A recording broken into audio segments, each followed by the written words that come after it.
Raha olona manana niraikitra ambony no tafavoaka dia mampambetra-panontaniana hoe atraizany fitokisan'ny vahoaka amin'ny fanjakana sy ny rafitra ara-dalàna. Azo raisina ho fanamafisana ny kolikoly sy ny tsy maty manoty izany, hoy ny faneho-kevitra. Mila mitondra fanazavana momba io tranga io ny fanjakana mijoro, ary mila say manasazy ireo niraitsi-kombakomba ka natafavoaka any Ramatorimana Rakotomanga izay efa namoahana didy tsy fahafahana mivoaka any Madagasikara, hoy ny filohan'ny antoko vahoaka miray. Zany mamoaka le didim-panjakana zareo amin'ity hoe IST ho an'ny la taloha zany, ny taloha zany fanaovana moahana IST. Nefa le olona mahagaga tafavoaka foana, tafavoaka ny Madagasikara foana le olona ao anatin'le fotoana ny fisiany le IST mihitsy. Mahagaga satria fanjakana io fanjakana mijoro, fanjakana ny hoe milaza tenany hoe mahavita le isy mahita ny. Tsy Ramatorimana Rakotomanga irery ihany fa eo ihany koa ireo tompon'andraikitra ambony hafa, isan'ireny ny ministry ny vola sy ny fitantanam-bola. Ratsahivina manko ny 20 Oktobra no namoaka toromarika ny Prime Ministre ny amin'ny tsy fahafahan'ireo tompon'andraiki-panjakana ambony mivoaka ny firenena, kanefa betsaka ireo lasa. Narary ny vahoaka malagasy ny nataon'ny fitondrana teo aloha, ka ny fanatanterana ny hetaheta-mbahoaka ihany no ampilamina ny firenena. Isan'ireo asa goavana miandry ny fanjakana ny fanafoanana ny tsy maty manota, hoy ny fanamafisana.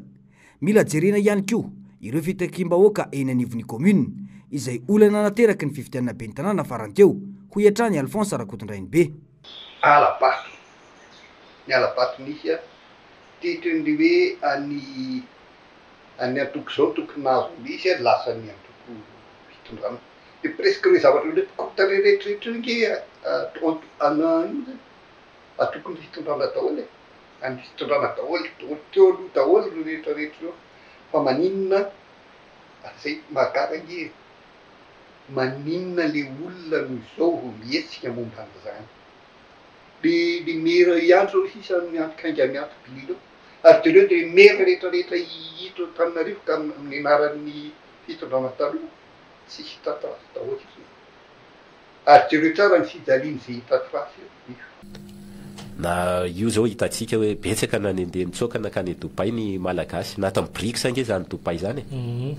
Maninona moa i Dubai no iarahanao miasa fa maninona ny Russie nefa no avahanao, satria zavatra tiako evina nisy tantara ohatran'izao nandritra n'izay mandany filoha teo aloha Rajoelina, ataontsika hoe nandritra ny 9 taona tsy nisy ambassadeur tany Russie. De tena mahagaga io satria ataontsika firenena goavana mpanapa-kevitra eto amin'izao tontolo zao, tsy asianao ambassadeur, tsy fanasiana ambassadeur mantsy ataontsika ela amina firenena anankiray fa famitehana an'le diplomatie zay fa ankolaka. Fa zay zany tiako evina hoe fotoana zao itodiana makany Russie, manana problème antsika amin'ny resaka angovo hatramin'izao. Telo any ny firenena tena mampiasa angovo goavana eto amin'ity zao tontolo zao misy atsika ty. Anatin'izany États-Unis, Chine, Russie. Mahasamy hafa n'ireo firenena reo Russie mitrandraka any anazy mihitsy izy. Tsy mitady izy mamorona ady any amina pays pétrolier hoe ilainay ny pétrole anareo na ny volamena anareo. Manana ny anazy manokana mihitsy izy ary ny azy azany mbola mora kokoa aza noho n'ireo firenena hafa ny tany saiko reo. Zany zavatra zany tsy nisy nijery teto Madagasikara hatramin'izay ka hatramin'izao. Nefa ny ataontsika hoe zavatra tena kely, zavatra tena minime zany ho an'ny Rosianina. Madagasikara zany nge raha oharina amin'ny Russie ataontsika hoe 30 fois mitovy ohatran'ny Madagasikara vao mitovy abe amin'ny Russie. Zany hoe entiko ilazana zany fa tsy olana maharitra mihitsy ny resaka mikasika angovo ohatran'izao eto Madagasikara satria hita amin'ny masiko reo. Tsy milaza fotsiny eto hoe sao de misy olona mantsy hoe manao étalage de connaissance za na ataontsika hoe manao affirmation gratuite. fa zavatra tena hita amin'ny maso koa zavatra tena mivaingana tsy zarery koa mahafantatra an'izany fa olona maro amin'izao arany amin'ny hoe fahatongavan'ny Andriamatoa mahazaka solofona tenaina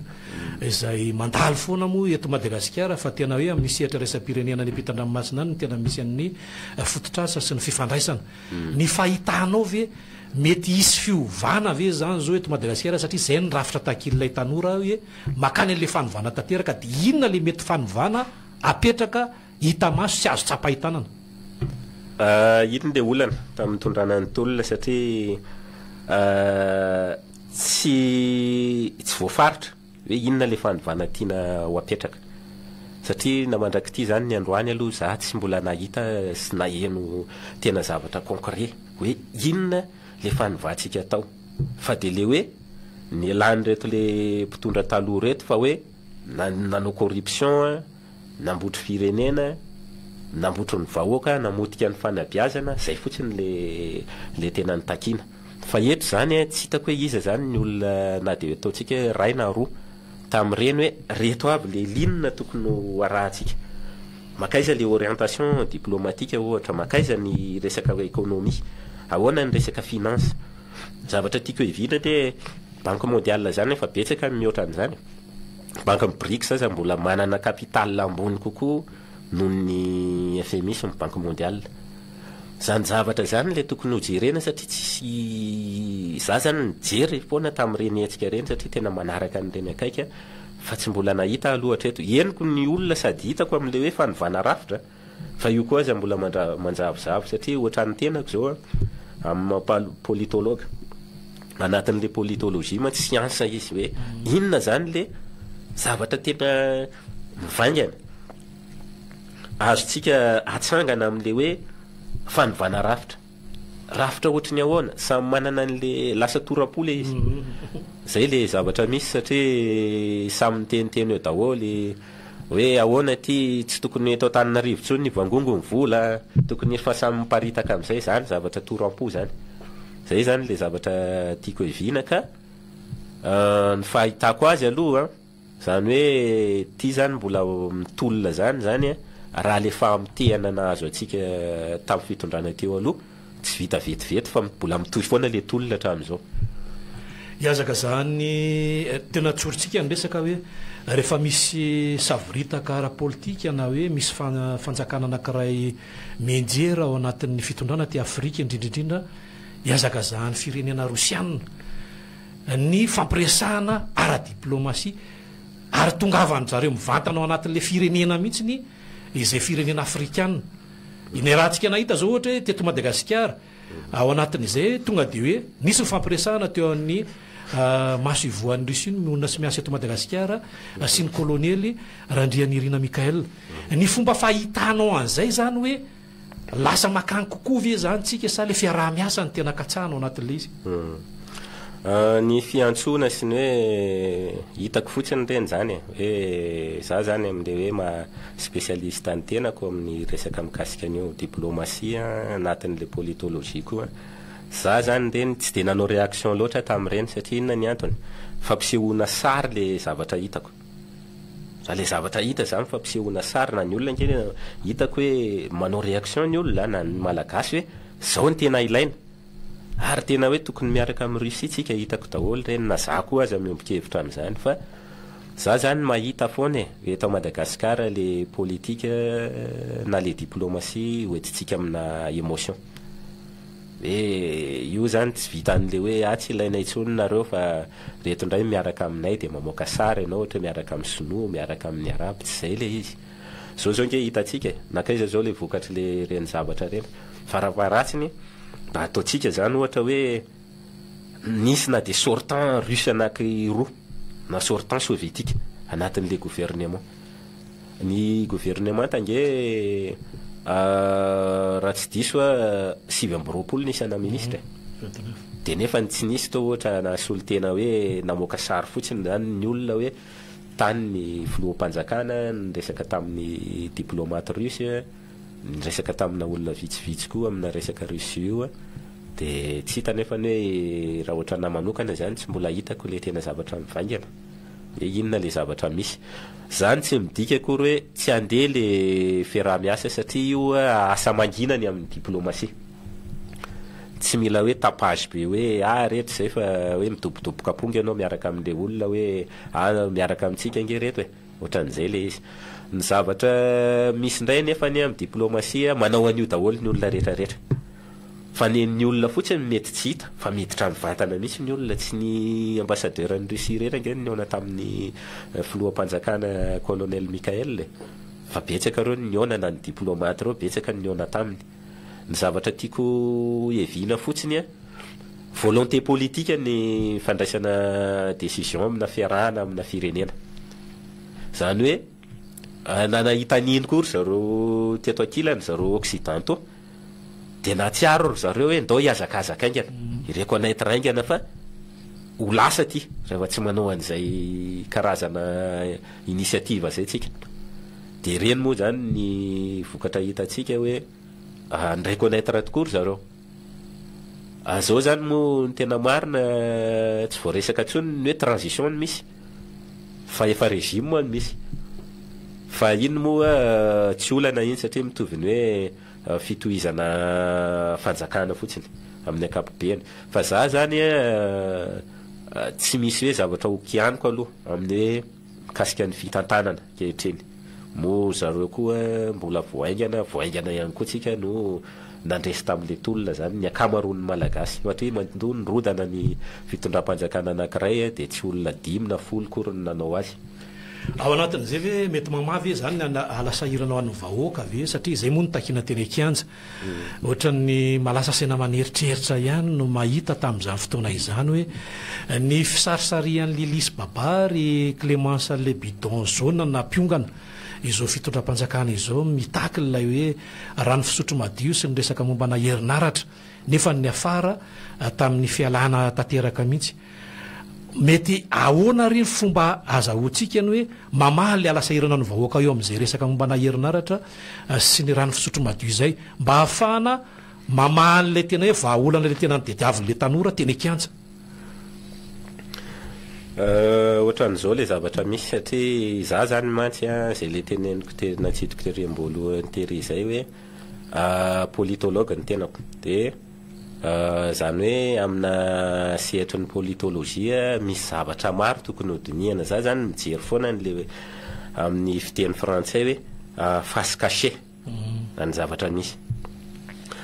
naninona moa ny filora Valomana efa teo tsy navahany eo naninona koa tonga teo ny filora John Armatianina tsy navahany eo nandeha talohan'izay ny transition na mahan'io mihitsiny koa no nataon'ny fanamby maninona tonga aty amin'ny 2025 tsika mbola zay le rétorique zay foana no miverina zavatra tiako tenenina tsotra eto Madagasikara tafiditra tsika amin'le antsona hoe misy karazana système supranational mitazona ny Madagasikara mahatonga an'le zany hoe ambony noho ny fanjakana io tsy voatery hita maso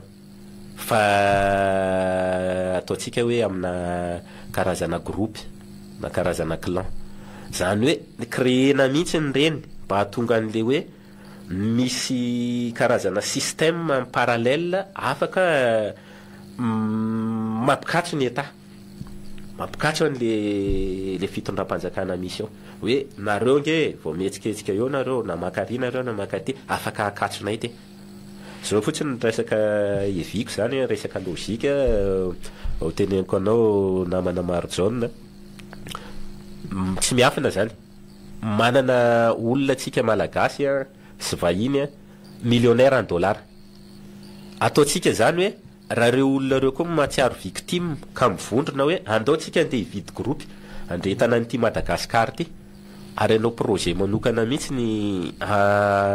isina rano fisotro eraky Madagasikara de za aza manontany anao vitan'ireo ve zany sa tsy vitany de tonga de valiko hoe vitan'ireo zany fa zay zavatra zay créena tsy Madagasikara rehetra manao an'izay fa misy karazana firenena maro manao an'izay hoe misy karazana système zany hoe io ny anagazana an'le souveraineté an'le firenena ny atao hoe souveraineté mantsiny de tsy fiankinan-doha amina organisation anankiray na maromaro ao anatiny sy ivelany zany hoe tsika tsy le organisation any ivelany ihany no iankinantsika afaka mampikatro atsika fa ato anatiny koa misy zay le zavatra tiako evina fotsiny fa ataotsika hoe zay natsidika riam-bolo zay hoe mamandro a tsy raha iteny zany ataotsika hoe amin'ny voambolana andavanandro tsisy dikany mamandro fa manana an'izay tsika ary tsy tsara ny afantarantsika menakavy an'izay zavatra zay ny zava-misy ihany ko ararotiny ianao ny hoe betsaka no lazaina teto Madagasikara hoe anao an'izay ho afany izao fitondram-panjakana izao namoaka ihany ko ny hoe tsy fahafahana mivoaka eto Madagasikara nefa notra ny variana ihany ny sarababem-bahoaka mahay mahafantatra anao an'le hoe sihatra iraisam-pirenena zay raha ny jerevantsika zao dia teto daholy reo olon'ireo nefa ny tamin'ity androny anio ity efa misy tafampiritsaka sahady ny anankitelo amin'izy ireo azo iverina ve inona zany mety hoe sehatra ifandraisan'ilay firenena amina firenena zay alehany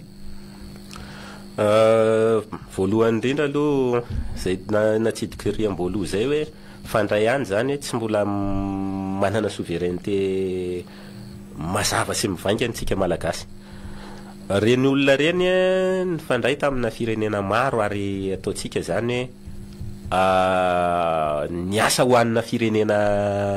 hafa sy firenena maro koa akoatrany teto ny zavatra misy nefa ny amin'ny akapobeany reny olona reny tafivoaka foana na itsoka raha ataonao sakananao ary reny misy foana ho sehatra matanjaka mamoaka azy voalohany indrindra aloha arovana le hoe misy an'le hoe aminay zany misy koa an'le hoe sécurité de l'information zany hoe reny olona reny raha ho ataonao teto Madagasikara mihitsy mety misy zavatra be da be ho avoakan'ireny olona reny zay zavatra zay nesany saripady amina karazana système maro zany eto amin'ny firenena na any ivelany de reny zany anisany hoe manamora ny fialan'ireny olona reny eto Madagasikara sy manao intervention zany amin'ny fotoana rehetrarehetra mihitsy ialan'ireny olona reny zay zavatra zay zavatra misy zany tsy miafina zay zavatra zay mazava izay faneon-kevitra izay satria dia ao aorinan'ny fainkotsika dia anaraka ny antso ihany ko raha ny fanazavany ny vahintsika zay nararotina ihany moa amin'ny hoe fandalovany eto Madagasikara andriamato mahazaka solofina tenaina izay tondra ny famakafakana makasika izay sehatra iraisam-pirenena izay sy ny hoe fanambarany teo ny amin'ny fiarovana n'ireny olona ireny sy ny traikefa sy ny fifanarahana ao anatin'izy ity satria betsaka mantsy mety ho diso fanantenana ny hoe naninona namoaka le tsy fahafahana mivoaka eto Madagasikara nefa to tafampiritsaka ihany ny sasany dia fanazavainy teo ny makasika ireny sehatra rehetra ireny mba tsy ho tompotrano mihony isika makasika ireny dia ho raisika ihany koa ny antso